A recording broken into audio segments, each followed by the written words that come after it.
Good morning and welcome to Detroit Public Television's live coverage of the 2023 Mackinac Policy Conference. I'm Zoe Clark, Political Director at Michigan Radio, and I am thrilled to join the One Detroit team live from Mackinac Island. This is our 13th year partnering with the Detroit Regional Chamber. The theme of the conference this year is the power of and. This theme will drive dialogue around why Michigan needs an and approach instead of either or policy solutions. This allows different points of view to come to the table to create healthy conversations that lead to problem solving. So let's get started. I am pleased to welcome Nancy Keffer, Editorial Page Editor at the Detroit Free Press, Rick Pluta, Senior Capital Correspondent at the Michigan Public Radio Network, and Beth LeBlanc, Politics Reporter at the Detroit News. Hello, you three. Hi. Hello. So good to have you all here bright and early on this Wednesday. Beth, I want to start with you. So much of sort of the pre-conference conversation has been about population, or I should say lack thereof in the state, as well as demographics. So the Detroit News also has a poll about how Michiganders are feeling about the state right now, vis-a-vis population loss. How is all of this molding unto itself as we begin the conference?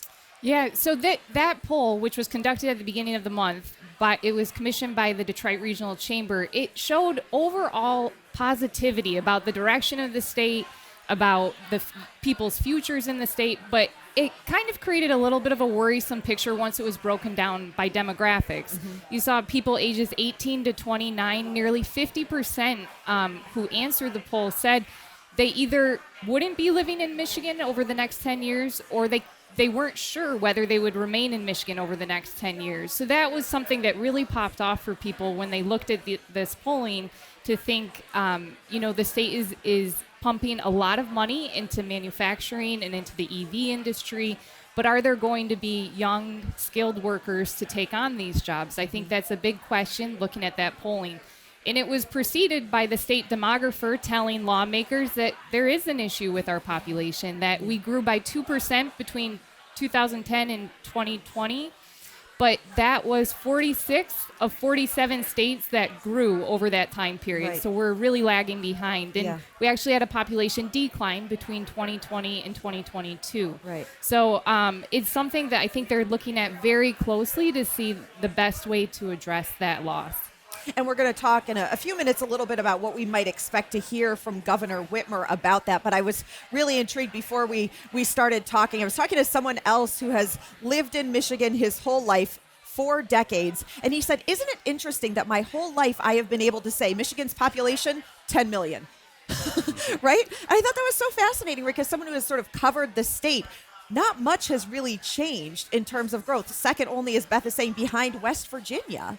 Well, Michigan keeps losing congressional districts, not because we lose population, because we're not growing as fast as most of the rest of the country. Yeah. And at this particular conference, I mean, it's not a new issue that's being tackled. You go back to the Granholm administration and her efforts to create cool cities. We even have Richard Florida, the futurist, who wrote the book of that title, coming here to speak again about the same problem again. And it's just a nut that Michigan hasn't been able to crack for decades. Nancy, you wrote recently about the somewhat confounding signs proclaiming Ohio the heart of it all in the city of Detroit. What does that play into all of this? I mean, is it this interstate fight for population in the Midwest at this point? Well, I mean, as a Detroit resident, those signs sort of fundamentally offended me. But, in talking to my counterpart, the opinion editor at the Columbus Dispatch, it was just sort of a lighthearted way to talk about what she sees as some real challenges facing Ohio. Yeah. They have not protected abortion rights like voters did here last fall. Yeah. They have, lawmakers have introduced anti-LGBTQ bills, whereas we have expanded our Elliott Larson Civil Rights Act to protect LGBTQ employees in the workplace here. So Michigan, with this administration, is doing some things that are positive and progressive, and they're the kind of things that young people want. So that, maybe we'll see some, I think, a tool that we could leverage in terms of communicating to people that this is a good place to live. So speaking of population, Rick, what do we expect to hear from the governor this week? that Michigan needs to get more aggressive in getting young people in particular to come here. And so there will be, discussion of jobs, obviously, but a big part of the messaging is both in terms of LGBTQ rights and abortion rights, that this will help make Michigan a more, the messages, her thesis is that this will help make Michigan more attractive to younger people who are interested in those issues and those sorts of protections. Beth, I think about the governor's State of the State address this year and the line, bigotry is bad for business, and it's something that she's continued to talk about. Is that a message that you think resonates at this conference, also in terms of trying to keep and gain talent in the state?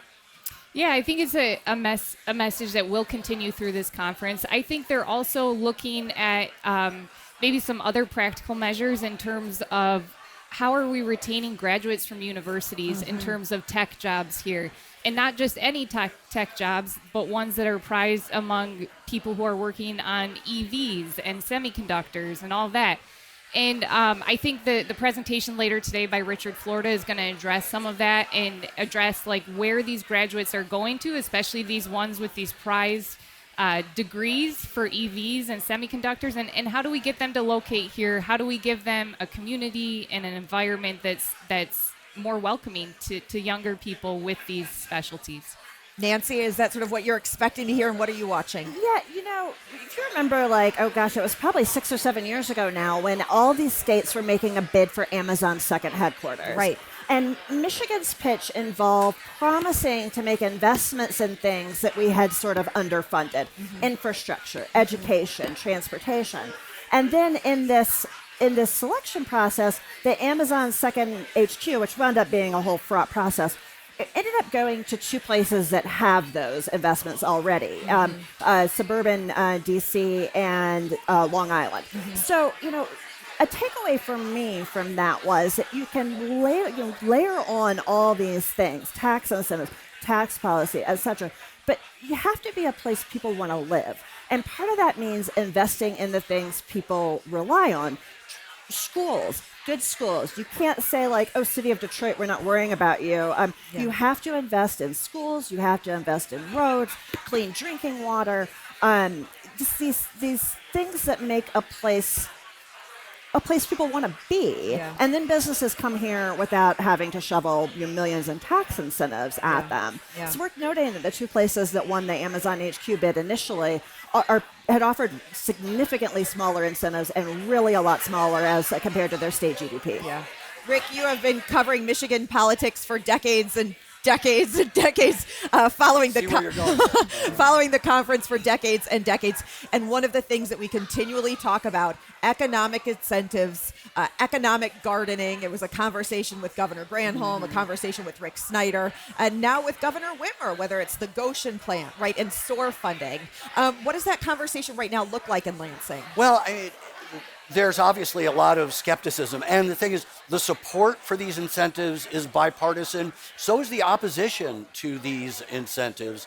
And obviously, the Detroit Regional Chamber has, taken a position in favor of the incentives. Yeah. But there's one thing that the business community dislikes more than opposition to this kind of support, and that is the fact that the state's policy on these sorts of things catapults from one side to the other. Yes. And by the way, sometimes even within the same administration. Right. Go back to the Engler administration, where he ran for governor saying that state government will not be picking economic winners and losers with government funding incentives. Right. And then after Ford chose another location and closed down its Willow Run plan, suddenly became a convert No to more Willow Runs. No more Willow Runs, to those sorts of incentives. And Michigan, especially this environment of control moving back and forth, hasn't taken a consistent approach. Well, Beth, I guess I'm curious. We saw longevity of Republicans in charge in sort of the early aughts.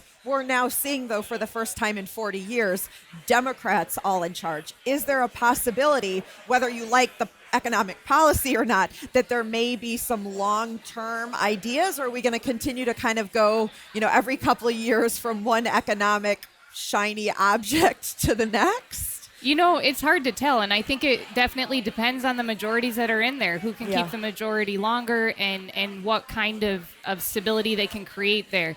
I think Rick is correct that there is bipartisan support and bipartisan opposition for some of these incentive plans and the best way to go about economic development and what kind of priority that should be for the state.